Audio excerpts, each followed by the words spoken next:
يا ربنا اغفر ذنبنا يا ربنا اغفر ذنبنا يا ربنا اغفر ذنبنا يا ربنا اغفر ذنبنا يا ربنا اغفر ذنبنا يا ربنا اغفر ذنبنا.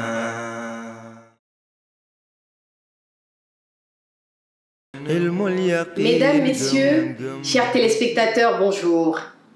L'opportunité nous est offerte aujourd'hui de vous présenter la Tariqatul Haqi ou la Tariqa Tijane comme lumière de l'âme.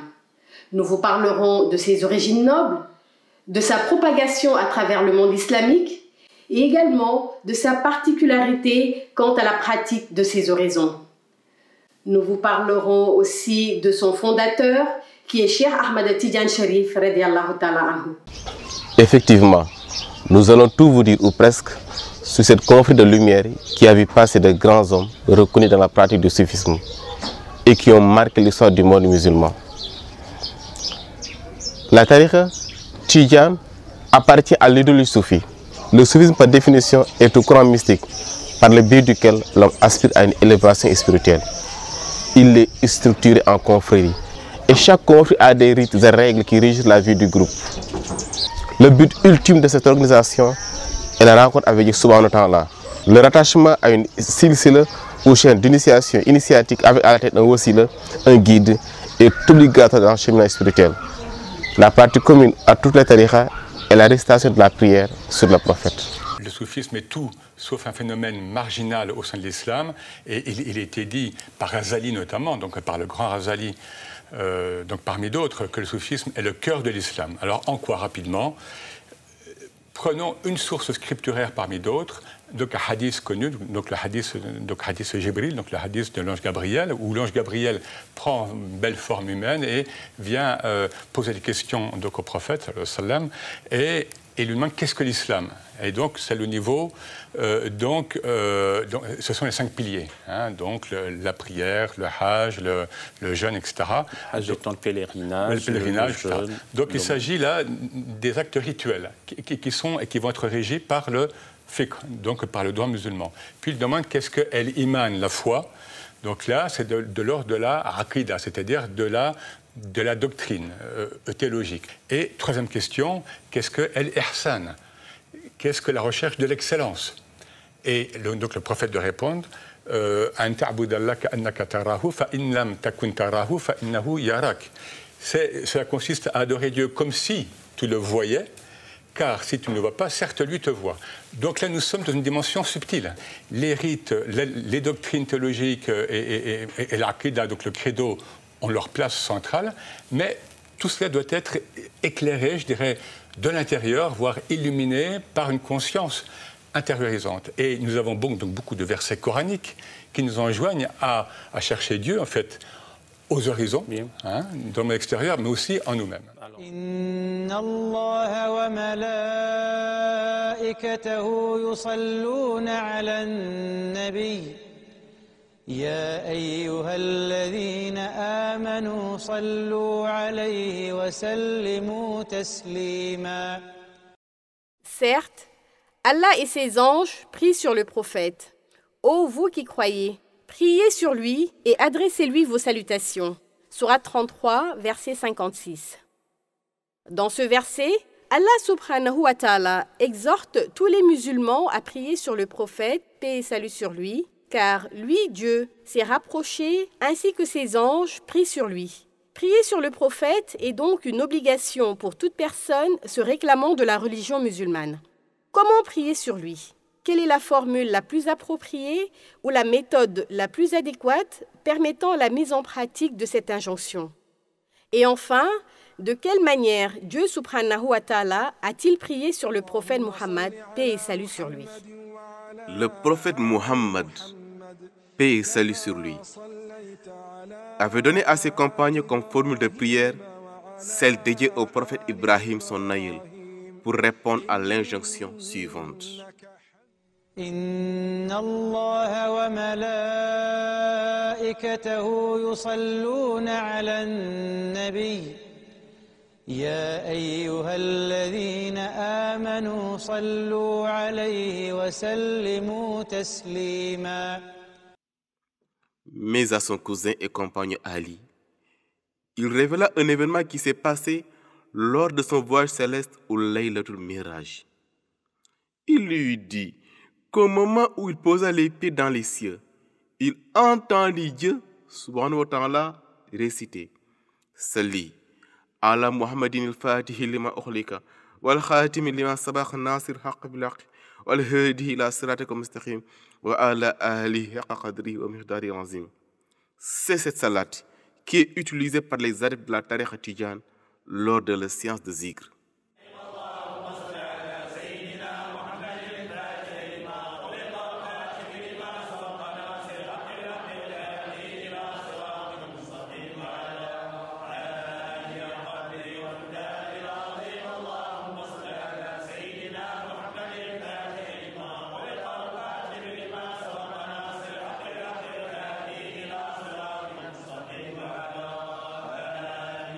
Bien des années plus tard, en Algérie, et plus précisément dans le désert d'Abou Chahoun, un grand érudit du nom de Cheikh Ahmed Tidjane Chérif, reconnu pour sa science, sa connaissance de la charia et du fiqh, et aussi par la qualité de ses jugements, rencontra le prophète Mohammed, paix et salut sur lui, qui lui confia les rênes de la tariqatul haqq. Il lui donna tous les pouvoirs liés à son statut de maître de cette confrérie. La réalité va au-delà de cette rencontre entre le prophète Mohammed et l'épaule cachée Mawliya Cheikh Tidjani. Nous reviendrons plus tard sur la haqiqa liée à cette transmission dans la tariqa. Abu Abbas Ahmed ibn Mohammed Tidjani est né à Aïn Mahdi en Algérie. Sa venue au monde était attendue par son grand-père et son père. Son grand-père avait reçu l'ordre de faire une retraite spirituelle de 20 ans avec pour zikr le Ismul al-Azam. Après chaque séance quotidienne, il devait souffler dans l'eau contenue dans un bol. Il est à préciser qu'on lui avait assuré que ce bol rempli serait protégé de toute altération. Au bout de ces 20 années de dévotion, l'ordre lui a été donné de renverser l'eau par terre, car l'ange Djibril devait fouler le sol de cette maison à la naissance de cet enfant prodige. À l'âge de 4 ans, accompagné de ses camarades de jeu, il s'isolait très souvent, afin que les manifestations suprasensorielles qu'il suscitait n'effraient pas ses amis. C'est à cet âge qu'un miracle s'opéra devant l'un de ses camarades qui le vit prier derrière le prophète, paix et salut sur lui, qui était descendu du ciel avec son chameau.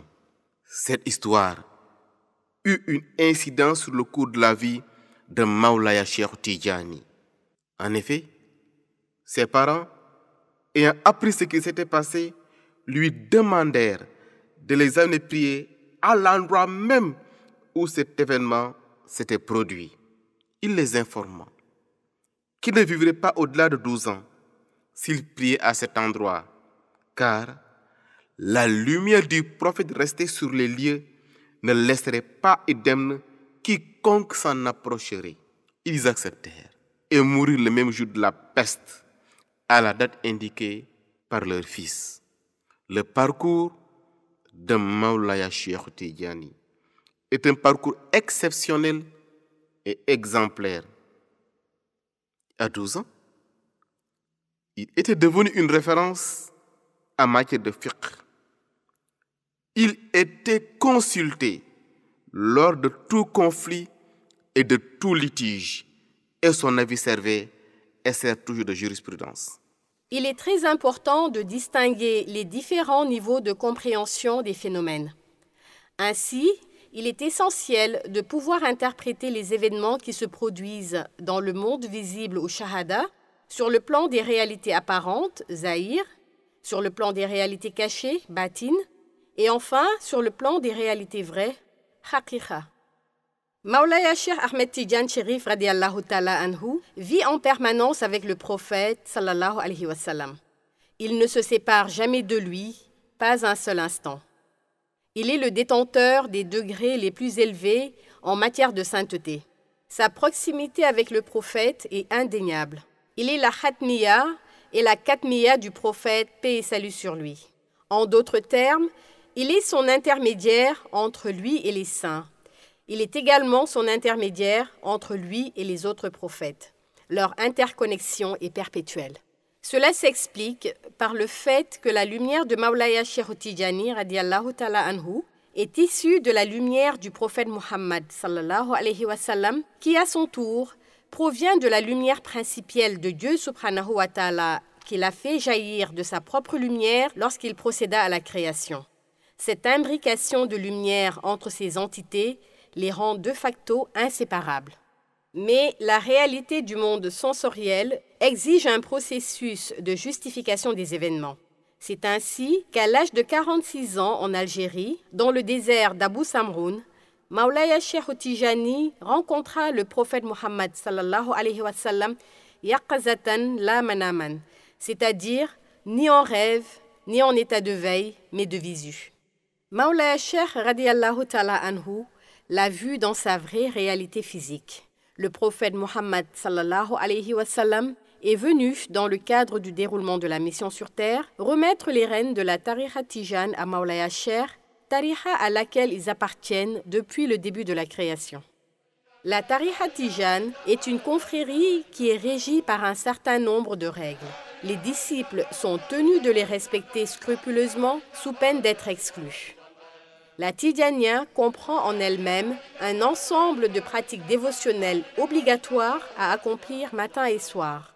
Ces pratiques, encore appelées wird, se composent tout d'abord du lazim qui doit se faire seul le matin et le soir. Les litanies récitées lors du lazim se déclinent de la sorte: sans istighfar, sans salatul fatiha, sans haylala ou la ilaha illallah. Ensuite, nous avons la wazifa qui est pratiquée en groupe et se fait également le matin et le soir, mais seule celle du soir est obligatoire. La wazifa est instituée ainsi: 30 fois le istighfar majeur, 50 fois la salatul fatiha, 100 fois la haylala ou la ilaha illallah et 12 fois la jawratul kamal. La jawratul kamal, considérée comme la perle de la perfection, est le summum, la crème de toutes les prières sur le prophète, n'a le droit de la réciter que le disciple ayant obtenu auprès de son guide l'autorisation expresse de la faire par notamment la pratique du wird. Le vendredi, après la prière de Asr et 1 heure avant celle de Maghrib, il y a la Hadaratul Juma qui se fait en groupe. Il y a une particularité liée à cette oraison du vendredi. En effet, si le disciple la rate 3 vendredis successifs sans aucune raison valable, il sera obligé de renouveler le pacte le liant à la tariqa auprès de son wasila ou guide spirituel.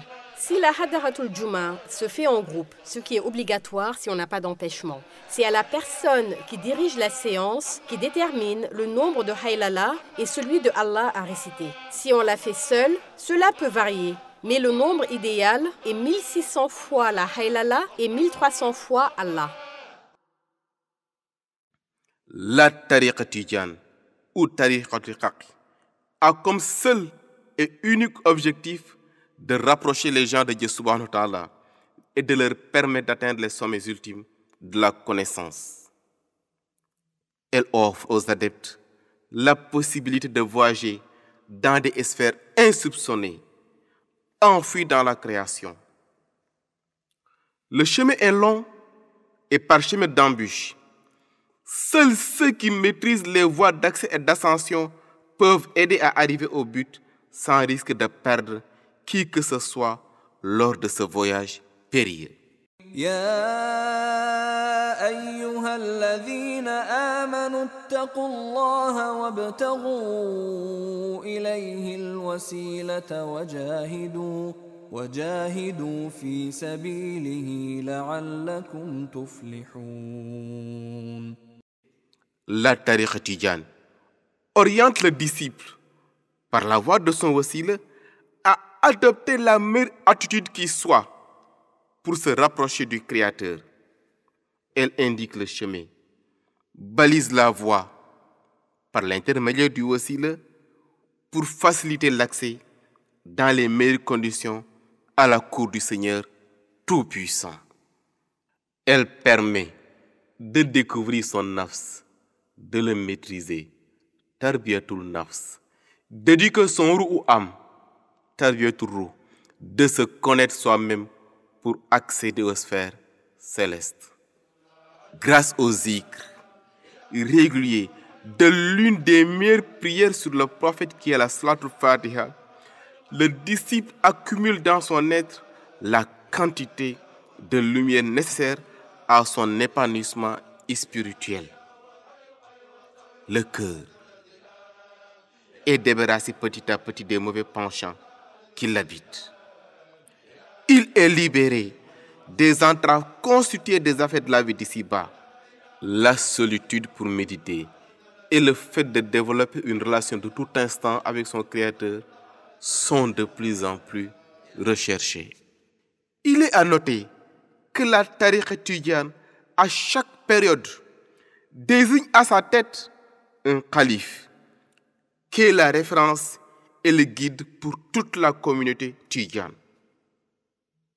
En effet, cette communauté est très large. On la retrouve dans tous les continents, dans les contrées les plus éloignées de la Terre. D'après un recensement, en 2015, les adeptes de la tariqa tidjane sont plus de 150 millions d'individus.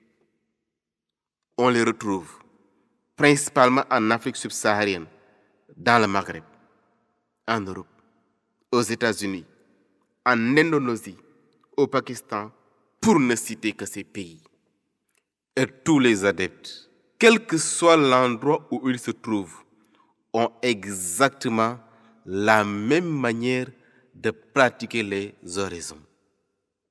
Le calife est assisté dans sa tâche par de grands muqaddam ou grands maîtres mystiques qui régissent les sections locales et veillent au respect des chartes de la tariqa.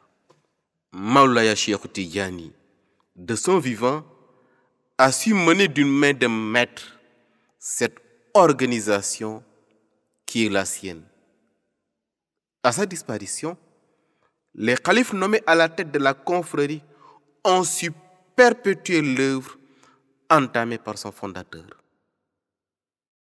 Le Sénégal joue un rôle prépondérant dans l'organisation interne de cette confrérie. Les khalifes nommés sont chargés de procéder à la coordination et à la surveillance des actes posés par les représentants des pays pour le respect des règles et des préceptes de la tariqa. Justement, comment elle s'est exportée dans ces pays africains?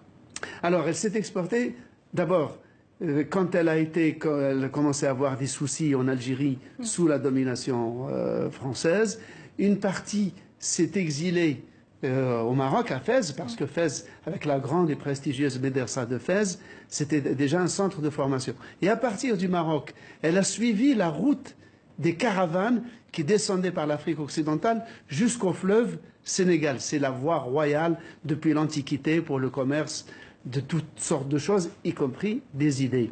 Et c'est pour cela qu'elle a, tout en étant présente en Égypte, en Turquie, c'est vraiment autour du Sénégal, mais aussi en rayonnant vers le Burkina Faso, la Gambie, le Mali, la Mauritanie évidemment, qu'elle a trouvé son bassin naturel où elle a été adoptée, non seulement adoptée, mais enrichie par des lignées de ulama comme le Hajj Malik Sy ou le Hajj Omar Tal.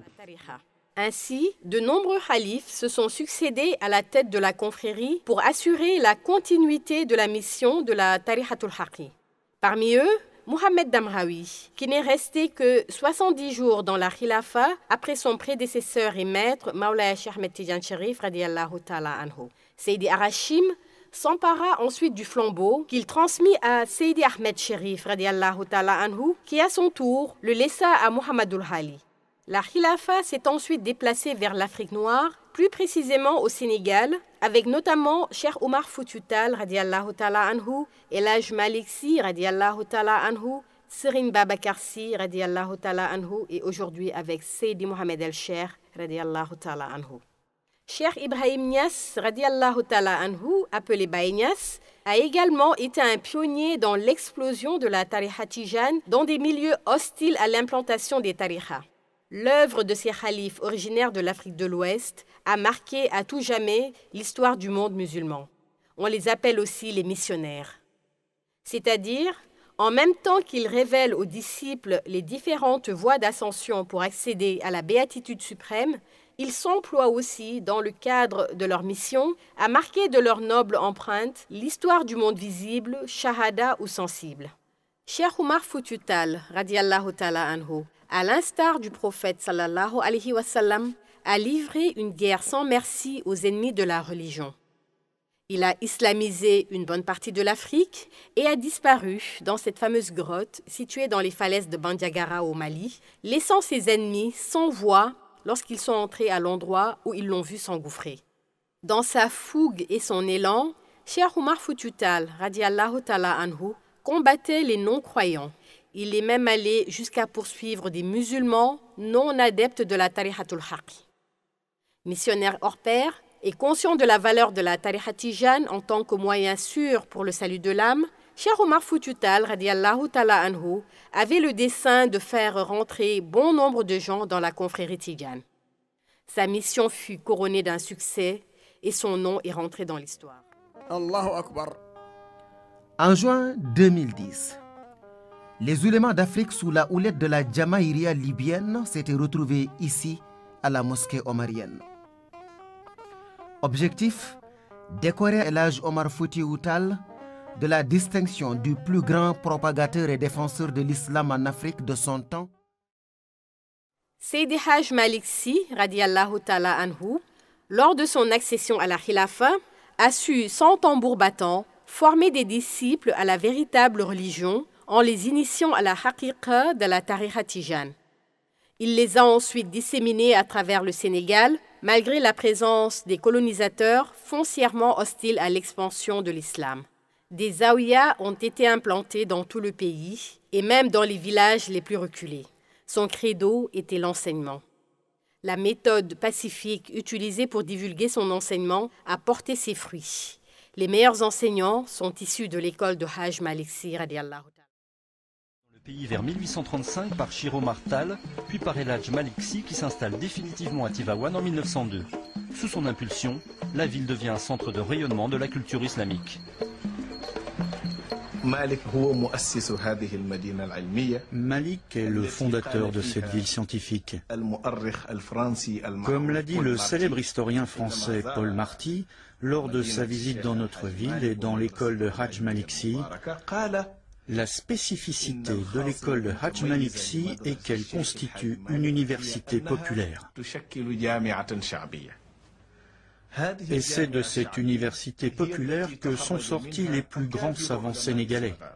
Il est reconnu que cette université a joué un grand rôle dans l'enseignement de la science, de la langue arabe, ainsi que dans la propagation d'un islam noble.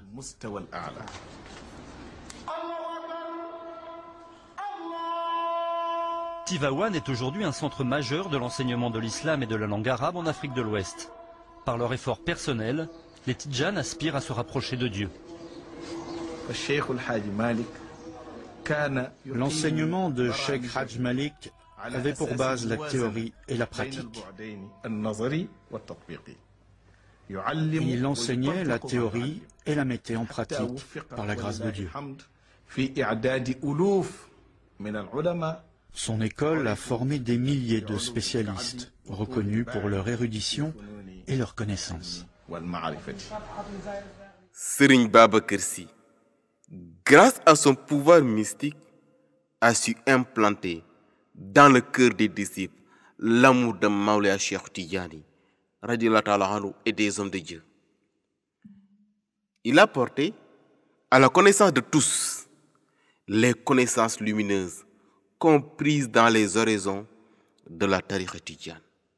Il est arrivé À un moment où les pratiques mystiques douteuses et obscures gagnaient du terrain, les cœurs s'assombrissaient et les charlatans prenaient en otage les gens.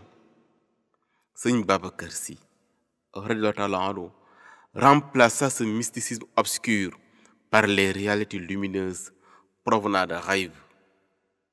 Son œuvre a marqué la conscience collective sénégalaise à tel point qu'un enfant qui ne l'a pas connu de son vivant lui accorde une foi totale, sans équivoque.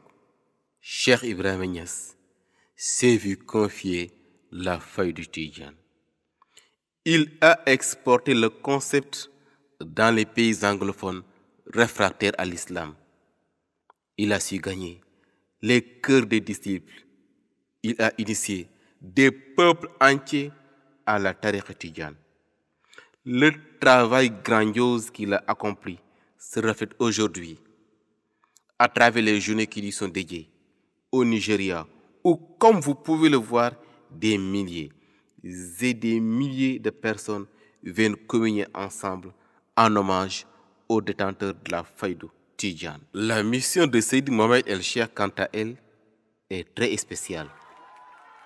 Il est le calife actuel de Mawlaya Cheikh Tidjani et porte sur ses nobles épaules la lourde charge de sauver les âmes en perdition en cette période de fin des temps ou Akhir Zaman. Mawlaya Seydi Mohamed El Cheikh est venu redorer le blason de la tariqa du Haq. Natif de Saint-Louis, il créa une ville dans la ville nommée Medina Cheikh. Alors qu'il n'était âgé que de 14 ans, Mawlaya Cheikh Tidjani, accompagné de Cheikh Omar Foutiyou Tall, lui rendit visite dans la forêt de Misra, où il avait l'habitude de s'isoler pour s'adonner aux zikr des noms de Dieu. Il s'est vu confier tous les honneurs liés à la tariqa Tidjane. La cérémonie de transmission des pouvoirs s'est déroulée à 13h dans cet endroit désert. Mawlaya Cheikh lui donna le wird le même jour et lui remit tous les titres inhérents à son nouveau statut de pôle de l'époque. Tous ceux qui l'ont précédé n'étaient pas autorisés à divulguer les secrets de l'ordre. Il est le seul à avoir le privilège de parler de tout ce dont il a envie et de taire ce qu'il juge nécessaire de garder. Le zikr est le leitmotiv de tous les disciples se réclamant de lui. Il s'employa à éduquer ses disciples dans la pratique du zikr. Sa méthode est ce que l'on appelle la tarbiyatul ruh. Il est le seul capable de pratiquer à distance cette tarbiya à l'endroit d'un disciple sans pour autant que ce dernier soit à côté de lui. Ce qui justifie qu'une bonne partie de ses disciples se trouvent disséminés aux 4 coins du monde. En effet, la Hadara de Seydi Mohamed El Cheikh, regroupée au sein de la Daïratul Iman, a des antennes dans presque tous les continents, de l'Afrique à l'Asie, en passant par l'Europe et le continent américain. L'éducation de l'âme, ou la tarbiyatul ruh, est tout ce cheminement initié par le maître pour redresser, parfaire et purifier l'âme du disciple afin qu'elle puisse être apte à recueillir les lumières divines. Sa mission va au-delà de ce cadre pédagogique qui le lie aux disciples. Sa mission est beaucoup plus large. En effet, Seydi Mohamed El Cheikh apporte du sang neuf à l'histoire du monde. Il revient sur tous les faits marquants de l'histoire racontés par les sources judéo-chrétiennes et musulmanes en y apportant des précisions inédites jamais entendues. Aucun thème n'est épargné, de l'astrologie à la science, en passant par l'histoire, la géographie, la métaphysique. Qu'apporte-t-il de si extraordinaire pour rassembler des intellectuels de tous bords, des personnes au profil opposé? Que contient son discours pour autant captiver son auditoire de la première à la dernière note de son allocution? Il raconta l'histoire de Jésus comme nul ne l'a encore fait, de son origine adamique et angélique à son retour à la fin des temps, en passant par son ascension vers les cieux. La réalité sur la vie et la mission du prophète Idriss n'ont pas été en reste. Il raconta l'histoire du prophète Salomon, de ses djinns et de la naissance de la franc-maçonnerie. Celle d'Alexandre le Grand aux Zulqarnain et le secret de son grand pouvoir.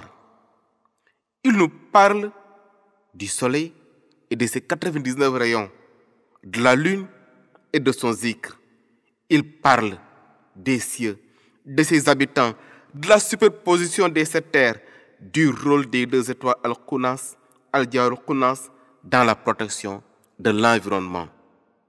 Il décrypte toutes ces lettres isolées dans le Coran, telles que Alif, Lam, Mim, Sad, que nul parmi les exégètes n'a su encore déchiffrer. Il annonce l'arrivée de l'Antéchrist. Il révèle les caractéristiques singulières de l'imam al-Mahdi, le bien guidé, et son appartenance à la Tariqatul Tijan.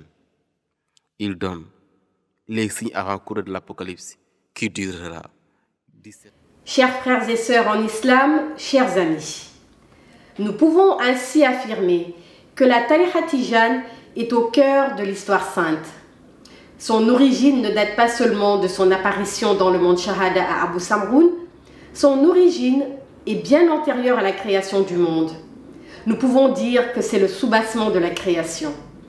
La Salatul Fatiha et la Jawharatul Kamal font partie des lumières principielles de l'existence et quiconque les maîtrise grâce à la pratique du zikr peut espérer découvrir le secret qui sous-tend l'origine de toute chose. Chers frères et sœurs en islam, dans le cadre de ces enseignements inédits, Seyd Mohamed El Cheikh nous apprend que le wird Tidjan a été transmis au prophète Seyd Ahmed, paix et salut sur lui, avant même sa venue sur terre. Il l'a ensuite transmis à Malal Cheikh Tidjan Chérif, qui l'a ensuite confié à Khutb Akhtabul Kabir. La Tariqa Tidjan est bien cette lumière qui révèle le ruh ou l'âme de l'individu. Elle permet aux disciples, grâce aux zikr quotidiens qui s'est engagé à respecter lors de son adhésion à la Tariqa, de se connaître, de connaître Dieu subhanahu wa ta'ala, de comprendre le monde qui l'entoure, de vivre en parfaite harmonie avec les êtres avec qui il partage cette planète. La Tariqa Tijan, lumière de l'âme.